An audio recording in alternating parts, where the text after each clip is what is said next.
నా పేరు మేక వెంకటరెడ్డి పెనుమాక. మాకు లింగాయపాలెంలో పెనుమాకలో పొలం ఉంది. మాకు ఉంటే మేము మొన్న ఈ మధ్య ఒక 25 రోజుల క్రితం జగన్మోహన్ రెడ్డి గారిని అపాయింట్మెంట్ తీసుకొని మేము 3 ఊళ్ళ రైతులు 4 ఊళ్ళ రైతులు ఉండవెల్లి పెనుమాక ఎర్రబాలెం నిడమరు ఈ రైతులు అందరం కలిసి జగన్మోహన్ రెడ్డి గారి దగ్గర అపాయింట్ తీసుకుని పోయాము. అపాయింట్ తీసుకున్నాక మా సమస్యలన్నీ చెప్పాము. ఆ రోజు ఏంటంటే మా పొలాల్లోకి వెళ్తానికి దారి లేదు, ఇట్లా తవ్వేశారు.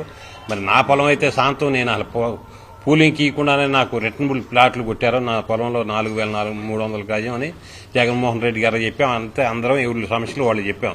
చెప్పినాక విని వీటన్నిటి మీద ఏం చెప్పామంటే, మేము ఒక టీమ్గా ఏర్పడతామమ్మా, లాయర్లను కూడా పెడతాము, మీరు రోడ్లకు కావాల్సి వస్తే మీరు రోడ్లకు ఇవ్వండి, తెలుగుదేశం వాళ్ళకైనా మీకు ఇష్టమైతే దాంట్లో నేనేం అభ్యంతరం పెట్టను, మీరు ఉండాళ్లే, మీకు అన్యాయం జరిగితేనే నేను మాట్లాడతాను తప్ప కదమా వదిలి మనకు వద్దని చెప్పాడు. ఆ రోజు కూడా చెప్పిన విధంగానే మాకు లాయర్లెస్ టీం వచ్చింది. ఒక 10-12 రోజుల నాడు లాయర్లెస్ టీం వస్తే వాళ్ళు మేము మాట్లాడుకున్నాం ఇట్లా పోదామని.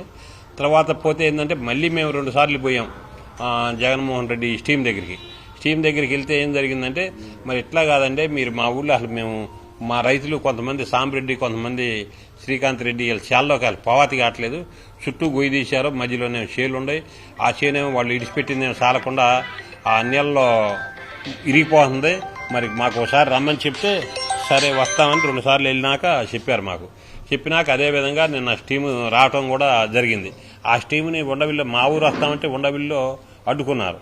అది అంత మంచి పద్ధతి కాదు, అడ్డుకుంటూ మరి కేసులు పెడతాం. వాళ్ళు మేము పిలిస్తేనే వచ్చారు తప్ప వాళ్ళంతటి వాళ్ళు కాదు. అసలు జగన్మోహన్ రెడ్డి 2024లోనే రోడ్లకు ఇడిచిపెట్టేసి మా పొలం మాకు ఇడిచిపెట్టాడు. అప్పుడే రోడ్లకు ఇడిచిపెట్టాడు. ఇప్పుడు రోడ్లకు ఇవ్వద్దని మాకు ఎవరికీ చెప్పలేదు, మమ్మల్ని ఎవరిని అనలేదు. తెలుగుదేశం వాళ్ళకు కూడా ఇచ్చుకోండి, మీరు మిగిలిందే ఉంచుకోండి, మిగిలిందే నేను ఇడిచిపెడతానని చెప్పాడు తప్ప రెండోది చెప్పలేదు. అది వెళ్ళలేకుండా ఉండటమంటే వాళ్ళ పొలాలకి వాగు చెరువు తీస్తున్నారు. ఆ చెరువు తీస్తా ఏం చేశారంటే వీళ్ళ పొలాల్లోకి చుట్టూ కొండ తీశాడు. సాంబరెడ్డి అనే రైతు చేనికి ఏం చేశాడంటే 2 వైపులు కొండ తీశాడు, 2 వైపులు వాగు ఉంది. ఆయన చేనికి వెళ్ళాలంటే దారి లేదు. చేనుకు దగ్గర కాలం దోముకొచ్చారు. వీళ్ళు దగ్గర కాలం దోముకొస్తే వడ్లీరి పడితే ఇంక చేలోకి వెళ్తానికే వీలు లేదు, పుట్లో కూడా దగ్గరలోకి. ఆ విధంగా జరుగుతుంది. ఈ రైతులందరికీ ఇబ్బందిగా ఉండి మేము పోతేనే వాళ్ళు మా దగ్గరకు వచ్చారు. రైతుల దగ్గరికి స్టీము జగన్ పంపించిన స్టీము తప్ప వాళ్ళంతా వాళ్ళు వచ్చింది కాదు. మేము పోయి మా సాధక బాధకులు చెప్పుకుంటేనే వాళ్ళు వచ్చారు. దాడిని అది అమానుషం, అక్రమం. ఆ విధంగా దాడి చేయటం అంత మంచి పద్ధతి కాదు.